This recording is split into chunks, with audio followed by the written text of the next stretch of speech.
உங்களுக்கு தைரியம் இருந்தா 90% உங்களுக்கு வினபிலிட்டி இருக்குதா நான் பார்க்குறேன். உங்களை சார்ந்தவங்களுக்கு அது இல்லைன்னு நான் பார்க்குறேன். ஏதோ ஒரு ஸ்டாலின் மாதிரி தனியாட்சி நடத்துற மாதிரி ஒரு தோற்றத்தை காட்டிட்டு போயிட்டு இருக்கீங்க. உங்களுக்கு கான்ஃபிடென்ட் இருக்கும்னா தனியாட்சி வாங்க. பாதிப்பு 3 பேருக்குமே வரும். விஜய்க்கு பாதிப்பு குறைவா வரும். சிஜேபி பஞ்சாப்லையும் டெல்லியிலையும் காலி பண்ணிச்சு. சிஜேபி பெரிய அளவில் காலி பண்ணோம். எந்த ஒரு புதிய சக்தி வந்தாலும் ஜாதி மத மொழி அடிப்படையில் வந்தாலும் முதல்ல பாதிக்கப்படுறது காங்கிரஸ் தான். விஜய் வந்ததுமே 18 சீட்டு ஜெயித்த காங்கிரஸ் 5 சீட்டுக்கு போயிட்ட காங்கிரஸ்காரங்களுக்கு அது தெரியல. அவங்க இருட்டில் இருக்கிறாங்க. அபிஜித் சிங் டிப்கேயோட காக்ரோச் ஜனதா பார்ட்டி பொதுத்தளத்தில் தான் போறாங்க. அதுல பலர் நிற்கிறாங்க, எல்லாரும் நிற்கிறாங்க, நம்ம அதை மறக்கல. சோ அதுல காங்கிரஸுக்கு பெரிய பாதிப்பு ஏற்படுத்தும். அபிஜித் டிப்கே பிரைம் மினிஸ்டர் கேண்டிடேட்டா கூட அவர் வரலாம், ஏஜி பெர்மிட் பண்ணிச்சுன்னா. இந்த இடம் வரும் காலங்களில் மக்களவை தேர்தலில் பிரைம் மினிஸ்டர் கேண்டிடேட் இல்லைன்னா ஸ்டாலினுக்கு சிக்கல். ஸ்டாலினுக்கு பிரைம் மினிஸ்டர் கேண்டிடேட்ங்கிறது ஒரு முக்கியம். அதை தமிழ்நாட்டுக்குள்ள காக்ரோச் ஜனதா பார்ட்டி அதை சாட்டிஸ்ஃபை பண்ணிக்கிடணும்னு நான் நினைக்கல. பிஜேபி ஒரு மாற்றா தமிழ்நாட்டுக்குள்ள திமுகவுக்கு கை கொடுத்துருங்கிறதோ, அதில் சிபிஎம் சிபிஎம் அதில் போயிடுவாங்கிறதோ, ஒரு மோடி பிரதமர்னு இங்கே ஒரு பெரிய அணி அமைஞ்சிடக்கூடாதுன்னு நினைக்கிறவங்க திட்டமிட்டு செய்யக்கூடிய ஒரு சதியாக தான் நான் பார்க்குறேன். 22 எம்பி உள்ள ஸ்டாலினுக்கு இம்பார்ட்டன்ஸ் அடிச்சுட்டாரு. விஜய்க்கு என்ன ஸ்டேக்ஸ் இருக்கு, என்ன ரோல் இருக்கு கான்ஸ்டிடியூஷன் அமெண்ட்மெண்ட்ல. சோ விஜயை பொறுத்த அளவிலையும் பிரைம் மினிஸ்டர் கேண்டிடேட் இல்லைன்னா பாதிக்கப்படுவார். அரசியல் களத்துக்குள்ள திருமாவளவன் அனுபவசாலி, அவரு விஜய் கூட தான் இருப்பார். 15 தொகுதிக்குள்ள திருமாவளவனும் ராமதாசும் இல்லாம திமுக எப்படி அந்த களத்தை அமைச்சுக்கிடுவாங்க? மெரிபா paneer soda, I trust மெரிபா. Aachi masala, எந்த சமையலும் ருசி தேடும் ரகசியம். 20 ரூபாய். ரிஃப்ளெக்ட் நேயர்களுக்கு வணக்கம். அரசியல் பல பரபரப்பான கட்டங்களை நோக்கி நகர்ந்து கொண்டு இருக்கிறது. அது குறித்து ஒதுக்க அரசியல் திறனாய்வாளர் ரவீந்திர நரசிம்ம அவர்கள் நம்முடன் இணைந்திருக்கார். வணக்கம் சார். வணக்கம் வருண். சிஜேபியோட லீடராக அறியப்படுற அபிஜித் டிப்கே பார்த்தீங்கன்னா சமீபத்தில் ஒரு இடத்துல பேசுகிறப்போ பார்த்தீங்கன்னா இந்தியாவிலே பெஸ்ட் சிஎம்னா யாருன்னு பார்த்தீங்கன்னா எம்கே ஸ்டாலின், பினராயி விஜயன், அரவிந்த் கெஜ்ரிவால் அப்படின்னு சொல்கிறார். எம்கே ஸ்டாலின் டெவலப்மெண்ட் பாலிசி வைஸில் அவர் மென்ஷன் பண்ணுறாரு, க்ரோத் கொண்டு வந்திருக்காருன்ட்டு. பினராயி விஜயன் சானிடேஷன் விஷயங்கள்லாம் சொல்கிறாரு. அரவிந்த் கெஜ்ரிவால் எஜுகேஷன் சார்ந்த விஷயங்கள சொல்கிறாரு. இப்போ இவங்க 3 பேருமே காங்கிரஸோடைய கூட்டணியிலேருந்து வெளில இருக்கிறவங்க. ஆன்டி மோடி ஸ்டாண்டை எடுத்துகிட்டு வந்த அபிஜித் டிப்கே இப்போ ஆன்டி காங்கிரஸ் ஸ்டாண்டையும் சேர்த்து எடுக்கிறாரான்னு ஒரு கேள்வி இருக்குல்ல. ஆன்டி காங்கிரஸ் ஸ்டாண்டை தான் சேர்த்து எடுப்பார். காங்கிரஸ் அதில் குழம்பிட்டாங்க. நான் தான் முத சொல்கிறேன், சிஜேபி ஆம் ஆத்மி பஞ்சாப்லையும் டெல்லியிலையும் காலி பண்ணிச்சு. சிஜேபி பெரிய அளவில் காலி பண்ணோம் காங்கிரஸ்ங்கிற நான் ஏற்கனவே நம்ம பேசியிருக்கிறோம், உங்ககிட்டே பதிவு பண்ணியிருக்கிறேன், தொடர்ந்து பதிவு பண்ணிட்டு தான் இருக்கிறேன். துக்ளக்களோட ஆடிட்டர் குருமூர்த்தி சிஜேபி அவர் சிஜேபி பெரிய சக்தியாக மதிக்கல, பட் காங்கிரஸை பாதிக்குங்கிறத அவர் சொல்லியிருக்கிறாரு. எந்த ஒரு புதிய சக்தி வந்தாலும் ஜாதி மத மொழி அடிப்படையில் அல்லது பொது தளத்துக்குள்ளே வந்தாலும் முதல்ல பாதிக்கப்படுறது காங்கிரஸ் தான். அதனால தான் காங்கிரஸ் இந்திரா காந்தி காலத்தில் 43 விழுக்காடு இருந்த காங்கிரஸ் இன்னைக்கு அதில் பாதியாப்பை அதுக்கும் கீழே போகக்கூடிய ஒரு சூழ்நிலை இன்னைக்கு காங்கிரஸுக்கு உருவாயிட்டுன்னு சொன்னால், புதிய சக்திகளால் பாதிக்கப்படுறது காங்கிரஸ் கட்சியாக தான் இருக்கும். கிருஷ்ணசாமி வந்தாருன்னா காங்கிரஸுக்கு போட்ட தேவேந்திர குல வேளாளர்கள் போயிடுறாங்க. டாக்டரே வந்தாருன்னா காங்கிரஸுக்கு போட்ட வன்னியர்கள் போயிடுறாங்க. இப்படி நீங்கள் பாருங்கள், விஜய் வந்ததுமே 18 சீட்டு ஜெயித்த காங்கிரஸ் 5 சீட்டுக்கு போயிட்ட காங்கிரஸ்காரங்களுக்கு அது தெரியல. காங்கிரஸ்காரமாரு அவங்க இருட்டில் இருக்கிறாங்க, விவரம் தெரியாமல் இருக்காங்க. விஜய் வர்றதுக்கு முன்னாடி நீ 18 சீட்டு ஜெயித்த, விஜய் வந்த பிறகு 5 சீட்டு ஏற்றி ஸ்டாலின் வாங்கியும் 22 சீட்டில் தோத்து 5 சீட்டு தானே ஜெயித்திருக்க. 13 சீட்டு அடி இல்லை விஜய் வந்ததும். அப்போ விஜய் வந்ததுல விஜய் கட்சிக்காரங்க கிட்ட தான் அதுவும் விஜய் வந்ததுல யார் பாதிக்கப்பட்டிருக்கா? காங்கிரஸ் தான் பாதிக்கப்பட்டிருக்காப்புல. இது ரொம்ப நல்லா தெரியும்னா, விஜய் இப்போ பிரைம் மினிஸ்டர்லாம் சொல்கிறாங்கல்ல, அப்படி அது செயல்பாட்டுக்கு வருமானு தெரியாது, ஒரு அடிஷ்னல் ப்ரமோஷனை தான் பண்ணுறாரு. ஆனால் விஜயால் யார் பாதிக்கப்படுவாங்கன்னு சொன்னால், புதுச்சேரியில் 40% வாக்கெடுத்த புதுச்சேரி வைத்தியலிங்கம் ரெட்டியார் 12% போயிட்டார். 40% வாக்கெடுத்து எம்பி ஆனவர் அசம்பிளியில் 12% போயிட்டார், விஜய் உள்ள களத்துக்குள்ளே வந்ததுனால. அதே மாதிரி சிஜேபி வர்றாங்க. சிஜேபிக்கு ரியல் களத்துக்குள்ளே வர்றாங்க. வெறும் களத்துக்குள்ளே அவங்க போராட்டம் நடத்துகிறாங்க, பல மாநிலங்களில் வர்றாங்க. சிஜேபியோட தலைவர் அபிஜித் டிப்கே மகர் டாக்டர் பாபா சாஹேப் பீம்ராவ் அம்பேத்கருக்கு மகர் காஸ்ட் இன்னைக்கு அது யாரும் சொல்கிறதில்ல. நாம் இன்னைக்கு அந்த பதிவு பண்ணுறேன். மகர் காஸ்ட்டும் அப்பர் காஸ்ட் மாதிரி தான். மகர் காஸ்ட்டு 65லே மகர்ஸை இது எஸ்சி லிஸ்ட்லேருந்து வெளியெடுக்கணும்னு ஹோம் மினிஸ்ட்ரியில் உள்ள எஸ்சி இடஒதுக்கீடு எப்படி செயல்படுது, எந்தெந்த எஸ்சிக்கு லாபம் கிடைக்குது, எந்தெந்த எஸ்சிக்கு எதுவுமே கிடைக்கலங்கிற லிஸ்ட் எடுக்கும்போது மகர்ஸ் தான் எஸ்சி லிஸ்ட்டில் பெரிய அளவுக்கு பெனிஃபிட் அடைகிறாங்கன்னு மகர்ஸையும் சாமர்ஸையும் யூபி சாமார்ஸ் மகர் வந்து டாக்டர் பாபா சாஹேப் பீம்ராவ் அம்பேத்கருக்கு காஸ்ட்டு பலன் அடைகிறாருன்னு. அம்பேத்கரும் ஃபர்ஸ்ட்ல வந்து இப்போ தேவேந்திரகுல வேளாளர் சமூகம் சொல்றாங்களா, நாங்கள் ஆண்ட பரம்பரை சேர சோழ பாண்டியர் பல்லர்ல இருந்து வந்ததான் எல்லாரும் தேவேந்திரகுல வேளாளர் உழவின் மைந்தர்கள் மண்ணின் நெல்லின் மக்கள் மண்ணின் மைந்தர்கள் அவங்க கிளைம் வைக்கிறாங்க. நம்ம தவறு இல்லை, அது அவங்க உரிமை, அந்த சோதரர்கள் உரிமை. அதே மாதிரி மகர்ஸும் வந்து ஆரம்பத்தில் வந்து நாங்கள் மிலிட்டன் கம்யூனிட்டி மகர்ஸு பீமா கோரன் அந்த இதில் வந்து மகர்ஸ் வந்து பெரிய படைகளெல்லாம் வீழ்த்தி வெற்றி பெற்றவங்க, நாங்கள் பெரிய பாண்ட் சோல்ஜர்ஸு, அந்த மாதிரி தான் மகர்ஸ் வந்து இது பண்ணாங்க. அதுக்கு பிறகு அந்த கோட்டை வந்து அந்த பீமா கோரக்க போரோட அந்த ஒரு அவுட்கம் தானே. எஸ், ஸோ எங்களோட வெற்றி, மகர்ஸோட வெற்றி அது பேசுது. ஸோ ஃபாரினில் அம்பேத்கர் போய் படித்த பிறகு ஒரு கெய்க்வாட் மன்னர் தான் அனுப்பி வச்சார், ஓபிசி மராத்தா இதில் உள்ளவர். அது படிக்கும்போது தான் ஒரு ஃபாரினராக இந்தியாவை பார்க்கும்போது தான் ascending order community, descending order community இதெல்லாம் அம்பேத்கர் பார்த்த பிறகு தான் ஒரு பொதுத்தள இதுக்குள்ளே வந்தார். எனிவே அபிஜித் சிங் டிப்கே வந்து இன்னைக்கு ஒரு பெரிய தலைவராக பின்னணியில் வராருன்னா மகர் பேக்கிங்கும் அவருக்கு வந்து பெரிய அளவில் இருக்குது. பிகாஸ் மகர்ஸை வந்து 65 எஸ்சி லிஸ்ட்ல இருந்து இது அதிலிருந்து வெளியேற்றணும், எலிமினேஷன் ப்ராசஸ் பண்ணணும் அப்படிங்கிறத வந்து ஹோம் மினிஸ்டர் கொடுக்கும்போது மகாராஷ்டிராவில் உள்ள காங்கிரஸ் தலைவர்லாம் அன்றைக்கி ஏஐசிசி பிரசிடண்டாக இருந்த பெருந்தலைவர் காமராஜரை பார்த்து இப்படி இவங்களை வெளியே போனால் ஓட்டெல்லாம் போயிடும், அதுக்கு ஓட்டு வங்கி அரசியல் அங்கே வருது. கலைஞர் தான் அந்த இதை விழாள கொண்டு பிசியில் சேர்த்தாரு, அந்த மாதிரிலாம் கலைஞருக்கு மேலே ஒரு குற்றச்சாட்டு வருது இல்லை, காங்கிரஸ்காரங்களும் அதை வந்து செய்திருக்காங்க. ஸோ யூபி காங்கிரஸ்காரனும் மகாராஷ்டிரா காங்கிரஸ்காரரும் காமராஜ்கிட்ட போய் இப்படி ஹோம் மினிஸ்ட்ரி முடிவு எடுக்காங்க, நீங்கள் கட்சி நலன் கருதி இதை தடுக்கணும்னு சொன்னாப்புல.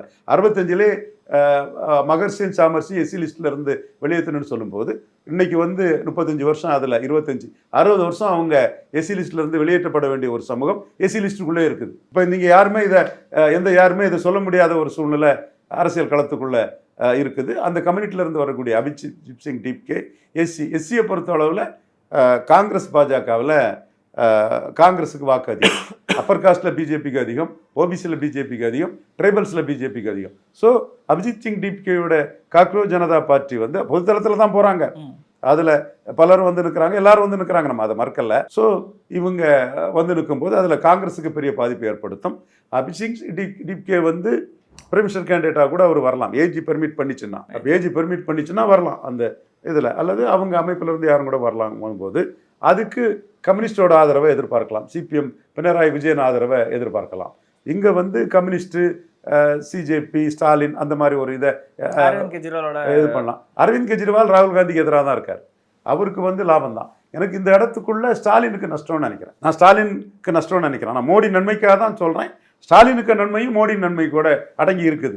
ஸ்டாலின் தான் அந்த முடிவு எடுக்கணும். நம்ம நல்ல எண்ணத்தில் சகாதேவ மாதிரி யாருக்குனாலும் நல்லது சொல்லக்கூடிய ஆள் தான். ஏன்னா தமிழ்நாடு சென்ட்ரிக்கா வந்து ஸ்டாலினுக்கு இப்போ என்ன பிரச்சனைனா பிரைம் மினிஸ்டர் கேண்டிடேட் இல்லை. போன 2024 எடப்பாடி என்ன ஒரு நிலைமையில் இருந்தாரோ அடுத்த தேர்தலில் ஸ்டாலின் நிலைமை பிரைம் மினிஸ்டர் கேண்டிடேட் இல்லாமல் இருக்குது. ஆதவர்ஜுனா சட்டசபையிலே சொல்கிறாப்புல கூட்டணி இல்லைன்னா நீங்கள் 10 சீட்டு கூட வரமாட்டீங்கன்னு சொல்கிறாப்புல. அதுக்கு உடனே திமுக எம்எல்ஏக்கள் சொல்லியிருக்கணும். நெஹ்ரு ஓரளவு பேசினார் என்றாலும் தெளிவாக சொல்லியிருக்கணும், நாங்கள் தனி மெஜாரிட்டியோட ஸ்டாலின் வந்து 2/3 எம்எல்ஏக்கள் ஸ்டாலின் முதல்வர்னு ஜெயித்து உதயசூரியன்லே 50% மேலே ஜெயித்து வந்த முதல்வர் ஸ்டாலின். அதே மாதிரி கலைஞர் வந்து 2006 தனியாட்சி வரலன்னாலும் அதுவும் செங்கோட்டையும் பேசினார், அதையும் அப்போ அதுக்கு பதிலடி கொடுத்துருக்கணும். கலைஞர் முதல்வர்னு 2/3 எம்எல்ஏக்கள் வந்தாங்க, காங்கிரஸ் 35, பாமக 18, 2 கம்யூனிஸ்டுகளும் ரெட்ட இலக்கத்தில் 2 சேர்ந்து எம்பி வந்து 2/3 மேலே வந்து நாங்கள் ஜெயித்தோம். நீங்கள் வந்து 108 தான் வந்திருக்கீங்க, மெஜாரிட்டி கிடையாது. நாங்கள் முதல்வர்னு சொன்னவங்களை வச்சு நீங்கள் பொய்க்கால் குதிரை அரசு பண்ணுறீங்கன்னு சட்டசபையில் வாங்கி சொல்லியிருக்கணும். காங்கிரஸ் எம்எல்ஏ பேசுகிறாங்க, பாரத் ஜோடோ யோத்தரை போனதுனால தான் 40 எம்பி வந்து ஜெயிச்சதா வந்து தாரகி தற்பட் பேசுகிறாங்க. பாரத் ஜோடோ யாத்திரை போகிறதுக்கு முன்னாடி 39 எம்பி இல்லை 38 எம்பி ஜெயிச்சிருந்தாங்க. ஓபிஆர் மட்டும் தான் வந்து 2019 தேர்தலே வந்து ஜெயிச்சிருந்தாரு. உண்மை. இதில் வந்து காங்கிரஸ் வர்சஸ் திமுகவுக்கே போண்டாம். விஜய்க்கு தகுதி இல்லைங்கிறத நீங்கள் சொல்லணும். விஜய் ஸ்டாலின் மாதிரி ஃபுல் பிளட்ஜ்டு சிஎம்ஆ இல்லை. விஜய் நடத்துறது 4 கட்சி கூட்டணி ஆட்சி தான். கலைஞர் தனி ஆட்சி நடத்தினாரு, ஸ்டாலின் தனி ஆட்சி நடத்தினாரு. உங்களுக்கு உண்மையிலே உங்கள் செல்வாக்கு மேலே நம்பிக்கை இருக்கணும்னா கலைச்சிக்கிட்டு வாங்க, தனியாட்சி நடத்துங்க. நீங்கள் மந்திரி சபை கொடுங்கல்ல, அது உங்கள் விருப்பம். கலைச்சிக்கிட்டு தனி மெஜாரிட்டி வாங்க. அது இல்லாமல் நீங்கள் வந்து ஸ்டாலினுக்கு இணையான தலைவர் அல்ல, 2021 ஸ்டாலினுக்கு இணையான தலைவர் அல்ல, 2006 கலைஞருக்கு இணையான செல்வாக்கான தலைவர் அல்ல. நீங்கள் வேணால் பேசலாம், 10 சீட்டு கூட்டணிலாம் வரலங்கிறத நீங்கள் பேசலாம். இன்றைக்கி அதிகாரத்தை வச்சு இவர் ஆதவர்ஜுனா பேசலாம், செங்கோட்டையன் பேசலாம். ஆனால் உண்மை நிலைமை நீங்கள் இணையானவர்கள் அல்ல. நீங்களே சந்தர்ப்பம் காரணமாட்டு 3 கட்சிக்கு மந்திரி பதவி கொடுத்து ஸ்டாலின் முதல்வர்னு சொன்னவங்களை வச்சு ஆட்சி பண்றீங்கிறது கேள்வியை கேட்டிருக்கணும். தைரியம் இருந்தால் நீங்கள் கலைச்சிக்கிட்டு, உங்களுக்கு செல்வாக்கு இருந்ததுன்னா கலைச்சிக்கிட்டு தனி மெஜாரிட்டி வாங்க பார்ப்போம், 2021 ஸ்டாலின் வந்த மாதிரி உங்களால் வர முடியுமாங்கிற ஒரு கொஸ்டினை கேட்டிருக்கணும். கேட்கல. ஸோ இந்த இடம் வரும் காலங்களில் மக்களவை தேர்தலில் பிரைமினிஸ்டர் கேண்டிடேட் இல்லைன்னா ஸ்டாலினுக்கு சிக்கல். அந்த சிக்கலை 2014 திமுக சந்திச்சாங்க, 24 எடப்பாடி சந்திச்சார். ஒரு 40 விழுக்காடுக்கு மேலே இருந்த சந்திரசேகர் ராவ் 17 விழுக்காடுக்கு போயிட்டார், பிரைமினிஸ்டர் கேண்டிடேட் இல்லாமல். 40க்கு மேலே இருந்தவர் 17 விழுக்காடுக்கு போயிட்டார். இந்தியா அலையன்ஸ்க்கு முன்னாடி பிஆர்எஸ் பேஸ் பண்ணி ஒரு ஆல் இந்தியா அலையன்ஸை ஃபார்ம் பண்ண ஒரு ட்ரை பண்ணார். பிரைமினிஸ்டர் பதவிக்கு ஆசைப்பட்டவர் பிரைமினிஸ்டர் கேண்டிடேட் இல்லாமல் 17 விழுக்காடுக்கு போயிட்டார், நம்ம பார்த்தோம். ஸோ ஸ்டாலினுக்கு பிரைமினிஸ்டர் கேண்டிடேட்டுங்கிறது ஒரு முக்கியம். அதை வந்து தமிழ்நாட்டுக்குள்ளே காக்ரோச் ஜனதா பார்ட்டி வந்து அதை சாட்டிஸ்ஃபை பண்ணிக்கிடாமல் நான் நினைக்கல. இப்போ ஒரு தரப்பு என்ன சொல்லுவாங்கன்னா, ஒரு மதசார்பற்ற ஒரு அணி விஜய் ராகுல், இது இன்னொரு அணி கம்யூனிஸ்ட் சிஜேபி ஸ்டாலின்னு ஒரு கருத்துருவாக்கம் வரும். ஆனால் இங்கே தமிழ்நாட்டில் சீட்டு ஜெயித்தா தானே உங்களுக்கு மரியாதை. இப்போ ஸ்டாலினுக்கு பெரிய மரியாதை ஸ்டாலின் மோடியாங்க கொடுக்காருன்னா 22 எம்பி சீட்டு இருக்குது. ஸோ ஸ்டாலினுக்கு இந்த ஒரு சிக்கலும் இருக்குது. இன்னொன்று, இந்த அரசியல் களத்துக்குள்ளே திருமாவளவன் ரொம்ப அனுபவத்தை பெற்ற அனுபவசாலி. அவர் விஜய் கூட தான் இருப்பார். அன்புமணி இவங்க வந்து எடப்பாடி பாஜக கூட அவங்களும் டிக்ளேர் பண்ணிட்டாங்க. அப்போ வட தமிழகத்தில் ஒரு 10-15 தொகுதிக்குள்ள, அது அடர்த்தியாக ஒரு 7-8 தொகுதிக்குள்ள, சுமாராக ஒரு 7-8 தொகுதிக்குள்ள, ஒரு 15 தொகுதிக்குள்ள திருமாவளவனும் ராமதாஸும் இல்லாமல் திமுக எப்படி அந்த களத்தை அமைச்சுக்கிடுவாங்க? இல்லை, இப்போ ஸ்டாலின் தான் இதை யோசிக்கணும். சில செல்வாக்கே இல்லாத தீக்காக்காரங்களெல்லாம் ஸ்டாலினை எக்கேடு கட்டா என்னன்னு தப்பாக ஸ்டாலின்கிட்ட கருத்துக்களை சொல்லுவாங்க. தீக்காக்காரங்களுக்கு தொழிலே அதுதான். சசிகலாவை டெவலப் பண்ண நினச்சாங்க, எல்டிடிக்கு இதை வச்சு வைகோ டெவலப் பண்ண நினச்சாங்க, எல்லாம் ஜானகியை டெவலப் பண்ண நினச்சாங்க.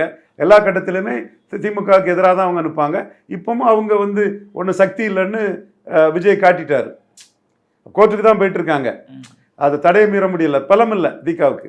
அதை விஜய் தெளிவாக காட்டிட்டார். இல்லை, அப்படி பர்மிஷன் வாங்கியுமே ஒரு 10-15 வண்டி தான் வந்து அந்த பேர் நிற்க போயிருந்துச்சு. ஒரு பெரிய ஒரு பட் அவங்க வந்து ஸ்டாலினை மிஸ்கைட் பண்ணுவாங்க. பட் ஸ்டாலினுக்கு இந்த சிக்கல்கள் இருக்குங்கிறது தான் என்னோட பார்வை. பிரைமினிஸ்டர் கேண்டிடேட் இல்லாததும், விசிக அல்லது பாமக 2 ஊரில் ஒருத்தர் கூட்டணியில் இல்லாததும், எல்லா கூட்டணியுமே தோற்று போன பிறகு 8க்கு 6 தோற்று 75% தோற்றதும் திருமாவளவனுமே போயிட்டார். இதுவும் நான் தெளிவாக சொன்னேன்.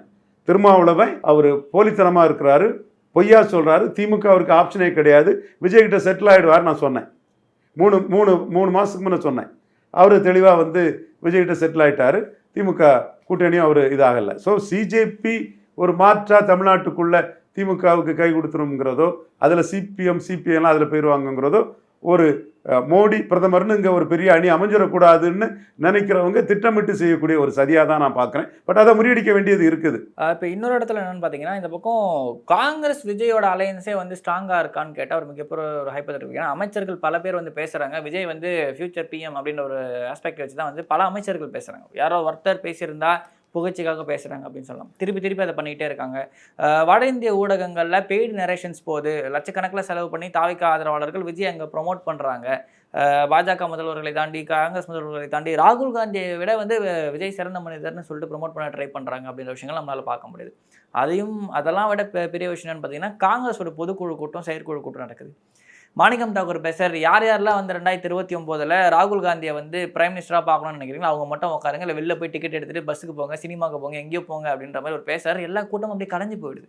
அப்போ ராகுல் பிரதமர் ஆவதை தமிழக மக்கள் விரும்பலையா, இல்லை விஜய் வந்து பிரதமராக்க முயற்சிக்கிறார்களான்னு ஒரு கேள்வி இருக்குல்ல. இந்த இடத்துக்குள்ளே பிரைமினிஸ்டர் கேண்டிடேட் வந்து தமிழ்நாட்டுக்குள்ளே தேவை. விஜயும் பிரைமினிஸ்டர் கேண்டிடேட் இல்லாமல் நின்னாருன்னா அவரும் அடி வாங்கிறதுக்கு வாய்ப்பு இருக்குது. பிரைமினிஸ்டர் கேண்டிடேட் இல்லாமல் யார் நின்னாலும் அடி வாங்குவாங்க.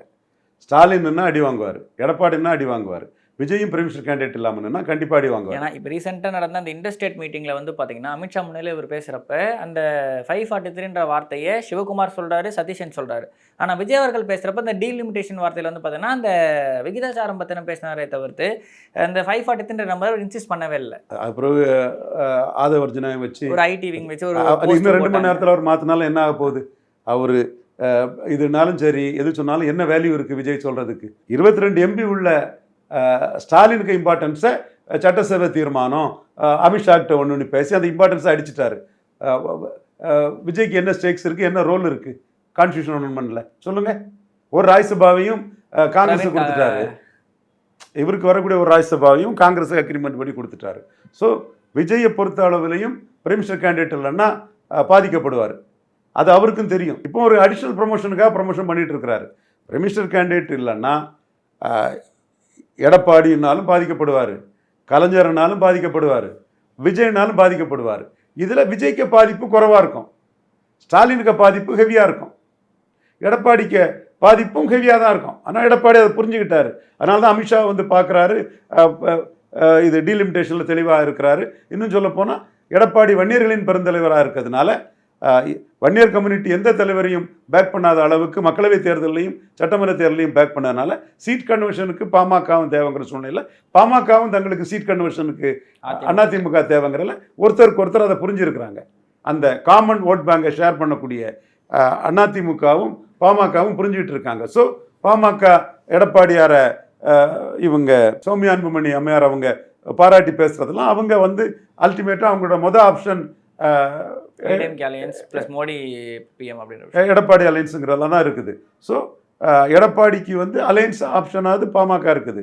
அதே மாதிரி பாமகவும் பாஜக கூட இருக்கிறாங்க, எடப்பாடியும் பாஜக கூட வந்து நிற்கிறார். ஸோ அந்த பாஜக அணிங்கிறது வந்து மோடி பிரதமர் டிடிவி தினகரன் ரொம்ப பிரமாதமாக ப்ளே பண்ணுறாரு. டிடிவி தினகரனுக்கு டெல்லியில் நல்ல ஹோல்டு வந்துட்டு அவர் கடுமையாக ப்ளே பண்ணுறாரு, கடுமையாக எடப்பாடிக்காகவும் கடுமையாக ப்ளே பண்ணுறாரு. திராவிட இயக்கம்னு ஸ்டாலினையும் அவர் அகாமடேட் பண்ணி தான் ப்ளே பண்ணுறாரு. திராவிட இயக்கம்னு அகாமடேட் பண்ணாமல் பண்ணுறாரு. ரொம்ப ஷூடு லீடராக அவர் மீண்டும் அவருக்கு அதிர்ஷ்ட வாய்ப்பு அரசியல் வரப்போகுது என்னவோ கவர்னர் வேற சந்திச்சு அதில் ப்ளே பண்ணுறாரு. அவர் அன்புமணி, எடப்பாடி பழனிசாமி, மோடி எல்லாமே ஒரு அணியாக தான் இருக்கிறாங்க. கொங்கு ஈஸ்வரன் உட்பட பல பேர் வந்து அதிமுக பேக்கிங் நோக்கி நகர்ந்துகிட்டு இருக்காங்க. கொங்கு ஈஸ்வரன் ஸ்டாலின் கூட தான் நிற்கிறாரு. பட் பிரைம் மினிஸ்டர் கேண்டிடேட்டுங்கும் போது இது பண்ணுறாப்புல இவங்க பிரேமலதா அம்மையார் ஸ்டாலின் கூட தான் நிற்கிறாங்க தேமுதிக. பட் பிரைம் மினிஸ்டர் கேண்டிடேட்டுக்கும் போது அவங்க எல்கே சுதீஷ் வந்து அமித்ஷாவை போய் பார்த்துட்டு வந்துட்டாரு, மோடியை பார்த்துட்டாருன்னு சொல்லும்போது பிரைம் மினிஸ்டர் கேண்டிடேட்டுக்கும் போது என்டிஏக்குள்ளே வர்றதுக்கு நிற்கிறாங்க. அப்போ என்டிஏ மோடி பிரதமருங்கிறதுக்கு பலரும் வர்றாங்க. அதில் எடப்பாடியும் 2024 பாடம் படித்த பிறகு அவரும் அதை விட்டு போக மாட்டார். ராகுல் பிரதமருங்கிறது தமிழ்நாட்டில் பெரிய ஆதரவு வளையம் இருக்கத்தான் செய்யுது. இதுவரை அது டிஸ்ப்ரூவ் ஆகலை. அப்போ அந்த இடத்துக்குள்ள ராகுல் பிரதமருங்கிறத விஜய் பிடிச்சிக்குவார் தான் நான் நினைக்கிறேன். விஜயோ ஸ்டாலினோ எடப்பாடியோ பிரைம் மினிஸ்டர் கேண்டிடேட் நின்னாங்கன்னா பாதிப்படைவாங்க, அவங்களுக்கு பின்னடைவு தான் கொடுக்குங்கிறதான் என்னோட பார்வை. இப்போ வந்து விஜய்க்கு இது தெரியாதது இல்லை, ஸ்டாலினை தான் ஏமாத்துறாங்க. மாநில உரிமை அதெல்லாம் கேட்டால் ஓட்டு வந்துடும், ஒரு புண்ணாக்கம் வராது. 2014 பார்த்தோம்ல, கன்னியாகுமரியில் டெபாசிட் போச்சு, தருமபுரியில் டெபாசிட் போச்சு. அப்போவாது புதிய தமிழகம், மனிதநேய மக்கள் கட்சி, ஐயுமல், விசிகாலாம் இருந்தாங்க. இப்போ அது கூட இல்லை. ஆனால் ஸ்டாலின் ஒரு தீகா கோஷ்டி, அந்த ஒரு ஈகோ சிஸ்டம் வந்து ஒரு ஆன்டி பிராமின் எல்லாம் பண்ணிக்கிட்டு வர அது இதுன்னு மோடியே ஒரு ஒரு நான் பிராமின் வந்து பண்டிட் நேரு பண்டிதருக்கு சாதனையை முறியடிச்சு ஒரு ஓபிசி வரப்போறாரு. அதை நீ பாராட்டி சிறப்பாக பேசுவியா? இன்னும் இந்த தீக்கா மாதிரி உருப்படாத வேலையை பண்ணுவீங்களா? அந்த வேலையை பண்ணக்கூடிய ஒரு கூட்டம் ஸ்டாலினை ஏமாத்திக்கிட்டு இருக்குது. விஜய் வந்து கிளவர், சும்மா ஒரு அடிஷ்னல் ப்ரொமோஷனுக்கு பெர்மிஷன் சொல்றாரே தவிர பிரைம் மினிஸ்டர் கேண்டிடேட் ராகுல் இல்லைன்னா அவரை பாதிப்புங்கிறது அவருக்கு தெரியும். இது பேரம் பேசுறதுக்கோ மற்றதுக்கோ இதை பயன்படுத்திக்கலாம். ஸோ இது நம்ம சந்திரசேகர ராவ் பார்த்துட்டோம். 40 இருந்தவர் 17க்கு போயிட்டாரு.